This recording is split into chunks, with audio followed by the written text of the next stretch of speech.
कहते हैं किसी व्यक्ति की पहचान उसके संस्कारों से होती है, लेकिन एक सुहृद समाज की पहचान वहाँ के संस्कारिक स्थल से होती है।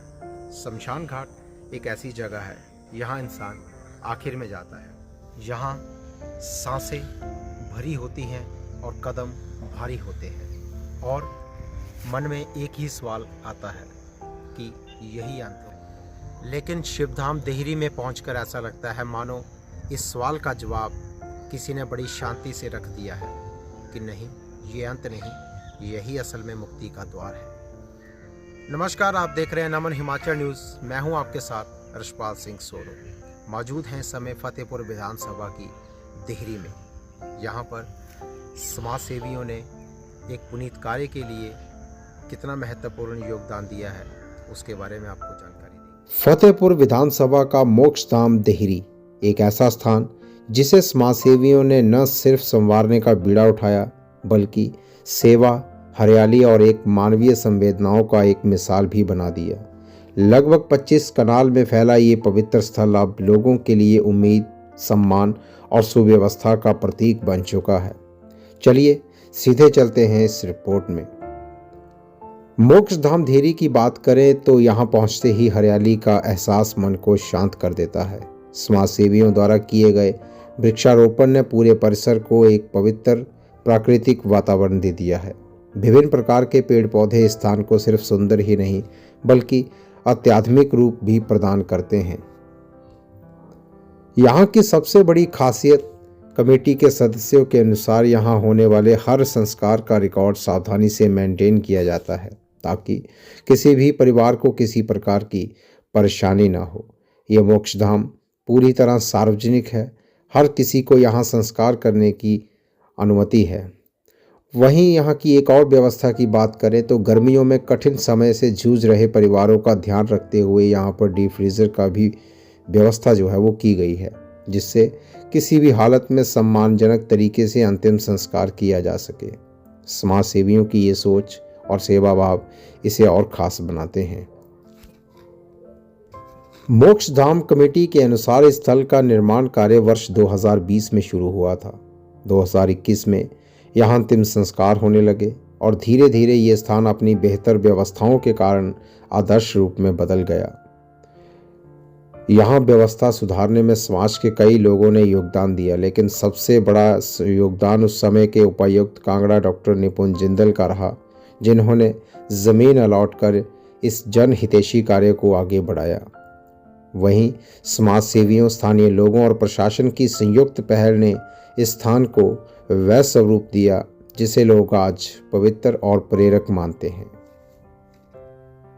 शिवधाम की ये पहल एक मिसाल है। यहाँ समाज सेवा, प्रशासनिक सहयोग और मानवीय सोच मिलकर किसी स्थान की पहचान बदल सकती हैं।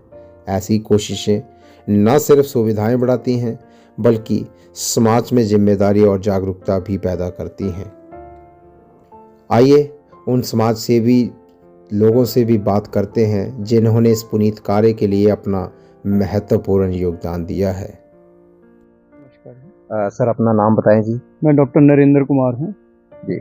सर, जैसे हमने यहाँ का भ्रमण किया, बहुत दृश्य देख के एक सुकून जिसको हम कहें मिला है जी। तो कैसे मन में ये चीज़ आई सर, और कितना संघर्ष जो है वो ये इस सभी कामों को लेकर जो है वो आपको करना पड़ा? ऐसा है जी, समाज में हम चारों तरफ नज़र दौड़ाते हैं तो कई तरह के अभाव मिलते हैं।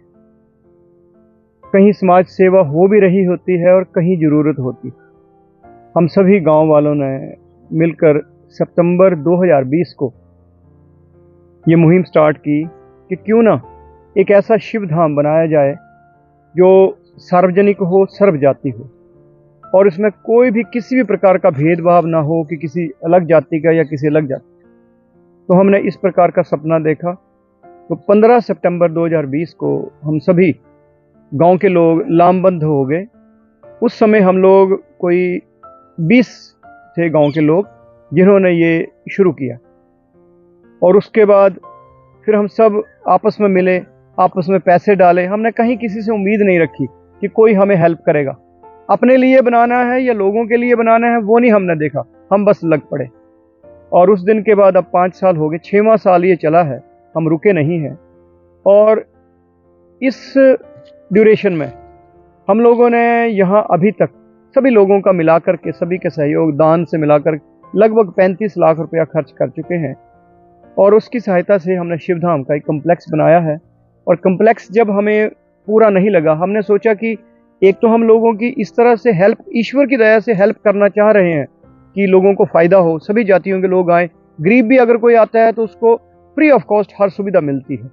इसके बाद भी हमने देखा कि क्यों ना पर्यावरण को भी साथ में जोड़ा जाए, क्योंकि अगर किसी व्यक्ति को उसकी मृत्यु हो जाती है तो उसके लिए बहुत सी लकड़ियों की जरूरत पड़ती है, लेकिन वो लकड़ियाँ कहाँ से ला रहे हैं? जो पौधे किसी ने हमारे लिए लगाए हुए थे। तो क्या हम ये पौधे एक दिन ख़त्म नहीं हो जाएंगे? क्योंकि इतनी ज़्यादा उस पर हम क्वांटिटी में हम लोग ये लकड़ियाँ जलाते हैं। फिर हमने सोचा क्यों ना हम इसके साथ प्लांटेशन के विषय को जोड़ा जाए। तो हम सब ने यहाँ प्लांट्स लगाना शुरू कर दिए। और फिर हमने सोचा कि प्लांट्स के लिए भी ये जगह कम है, तो क्यों ना हम लोग डीसी साहब से मिलें और सभी उनसे रिक्वेस्ट करें कि हमें एक डीसी लैंड है, इसको हमें दे दिया जाए। डीसी साहब के पास गए, निमंत्रण दिया, उन्होंने समय निकाला और हम सब के काम देखे कि ये क्या क्या काम करते हैं, स्वयं सेवक हैं, किसी की भी मदद के लिए। पास जाना था, जहाँ हमने हर तरह से, मैंने अपने फ्रेंड सर्कल में, रिलेटिव में, बाकियों ने भी उनसे कंट्रीब्यूशन करा कम से कम लगता है कि मेरे कम से कम 4-5 लाख रुपया मैंने ही कंट्रीब्यूट करके शिवधाम के लिए मेरी एक सारी ने ये रूम बना के दिया है। ऐसे मेरे और भतीजे वगैरह जो रिश्तेदार हैं, कुछ फ्रेंड हैं नहीं, उन्होंने। मैं कैप्टन अवतार पठानिया। मैं सबसे पहले तो मीडिया कर्मियों का और शिवधाम कमेटी का बहुत बहुत धन्यवाद करता हूं, जिन्होंने अपना धन लगाकर इस शिवधाम को एक सुंदर रूप दिया है। इसके लिए मैं सारी कमेटी का भी बहुत बहुत धन्यवाद करता हूं। तो करीब हमें 5 साल करीब होने को जा रहे हैं इस काम को चलाते हुए, और इसमें हमें डीसी साहब का बड़ा सहयोग मिला, जिन्होंने हमें इस शिवधाम के लिए 25 कनाल ज़मीन उपलब्ध कराई। और इस ज़मीन को हमने बिल्कुल सुंदर हरा भरा कमेटी ने मिलकर, और इन लोगों ने भी काफ़ी लोगों ने सहयोग किया, जो कि हमारे साथ करीब 8 गांव जुड़े हुए हैं, और दूर दूर से भी लोग इस शिवधाम की फैसिलिटी का पूरा फ़ायदा उठा रहे हैं। सभी 7-8 पंचायतें जो हैं वो तो इसके अंडर आती ही हैं, और साथ में बाकी जो हैं दूर के भी लोग जो हैं वो यहाँ पर आकर के, जहाँ पे उनको जातिवाद के ऊपर संस्कार नहीं करने दिया जाता है, वो भी यहाँ आकर के संस्कार करते हैं। ज़्यादातर सहयोग जो है वो लोगों का है जी। जैसा खुशी वो जितना अपने तरफ से अरेंज कर पाते हैं वो करते हैं, और कमेटी उसका पैसे का सदुपयोग करते हुए इन योजनाओं को व्यवहारिक रूप देने का प्रयत्न करती है। आज एक शमशान घाट नहीं बल्कि सामाजिक और मानवता का जीवंत उदाहरण बन चुका है। कैमरामैन मनोज कुमार के साथ मैं हर्षपाल सिंह सोनू। तमाम छोटी बड़ी अपडेट्स के लिए देखते रहिए नमन हिमाचल न्यूज़। धन्यवाद।